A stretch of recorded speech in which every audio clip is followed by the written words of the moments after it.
We've all heard the saying, you can do anything you put your mind to, and a Michigan man is proof. Jim Lowden suffered a traumatic brain injury in a horrific accident and says his mind was instrumental in the healing process. Reporter Ann Emmerich shows us what inspired Jim to get back on his feet and back to doing the things he loves. Jim Lowden is a popular guy at the Hope Network's Neuro Rehabilitation facility in East Lansing. All I'm asking is for a little respect. He may be slow to walk, but he is fast when it comes to music trivia. Got some good singers on here. Jim calls himself the luckiest man alive. Nearly 11 years ago, he survived a violent crash on US 127 near Ithaca. 8 weeks of my life are gone. I don't remember anything at all. The only picture Jim Lowden has shows how lucky he is to be alive.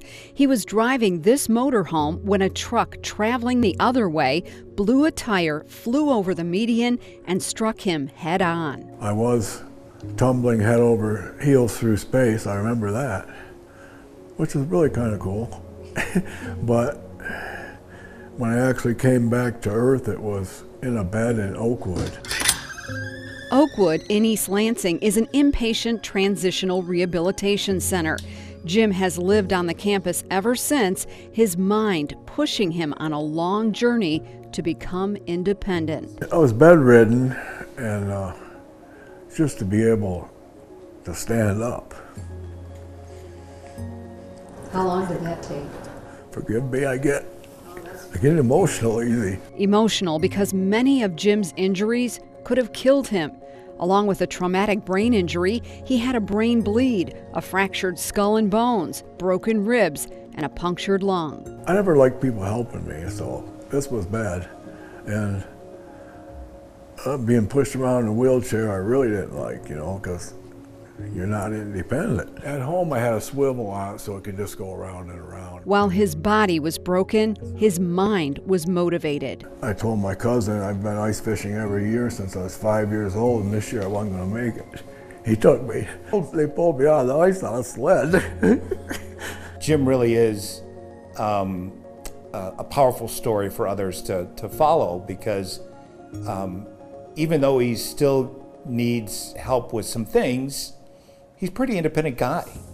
And he's a pretty positive guy. I think you have to keep doing stuff to be able to keep doing stuff. Before the accident, Jim was a builder, specializing in making adjustments for the physically disabled. It's not lost on him how that circle has closed. I worked all over southern Michigan, widening doorways and building ramps. A lot of ramps. And the sooner you build that ramp, the sooner they can get them out of the hospital. I even built my own ramp. I thought the smile would take a long time, but I got that first try. Independence fueled by a creative mind. Jim is an artist on canvas, on cardboard, and with metal. How important is art to your healing? I think getting to use creativity is really stimulating, and if you stimulate your mind, then your body follows it. A body still a bit broken, but a spirit that's grateful to be alive. I walk with a cane, but boo-hoo, some guy in a wheelchair would be glad to trade with me.